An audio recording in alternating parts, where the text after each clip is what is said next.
ചെറുതാണെങ്കിലും വലുതാണെങ്കിലും ഗിഫ്റ്റുകൾ എപ്പോഴും നമ്മൾ വാല്യൂ ചെയ്യണം. ഗിഫ്റ്റുകൾക്കൊക്കെ ഒരു റെസ്പെക്റ്റ് കൊടുക്കണം.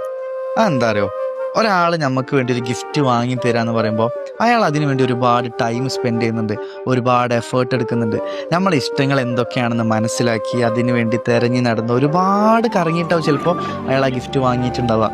ആ ഗിഫ്റ്റ് തരുന്ന സമയത്ത് അയാൾക്ക് ഒരുപാട് ഇമാജിനേഷൻ ഉണ്ടാവും. അതായത് ഇത് നമ്മൾ കൊടുക്കുമ്പോൾ ഇത് വാങ്ങുന്ന ആൾ ഒരുപാട് സന്തോഷത്തോടാണ് ഇത് വാങ്ങുക, അവരുടെ മുഖത്ത് നല്ല തെളിച്ചം വരും, നല്ല ഹാപ്പിനെസ് ഉണ്ടാകും എന്നൊക്കെ അവർ ഇമാജിൻ ചെയ്യും. സോ എന്ത് ഗിഫ്റ്റ് ആണെന്നുണ്ടെങ്കിലും ഒരാൾ നമുക്ക് ഗിഫ്റ്റ് തരുമ്പോൾ അത് വളരെ സന്തോഷത്തോടെ വേണം നമ്മൾ സ്വീകരിക്കാൻ.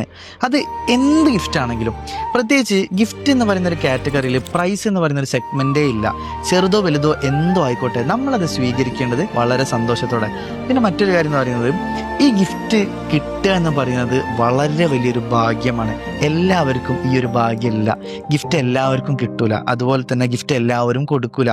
ഒരാൾ നമുക്ക് ഗിഫ്റ്റ് തരുന്നുണ്ടെങ്കിൽ അയാളെ ലൈഫിൽ അയാൾ നമുക്കൊരു വാല്യൂ തരുന്നുണ്ട്, അയാൾ നമ്മളെ കാണുന്ന ഒരു രീതി ഉണ്ട്, നമുക്ക് വേണ്ടി ഒരു സ്പേസ് അയാളുടെ പേഴ്സണൽ ലൈഫിൽ അയാൾ കൊടുത്തിട്ടുണ്ട് എന്നൊക്കെ അയാൾ ഇൻഡയറക്റ്റ് ആയിട്ട് നമുക്ക് ബോധ്യപ്പെടുത്തി തരുന്നൊരു കാര്യമാണ് ഒരാൾ നമുക്ക് ഗിഫ്റ്റ് തരിക എന്ന് പറയുമ്പോൾ. സോ എപ്പോഴും അതിനെ റെസ്പെക്റ്റ് ചെയ്യണം, അതിനെ വാല്യൂ ചെയ്യണം, അത് ഹാപ്പി ആയിട്ട് സ്വീകരിക്കണം.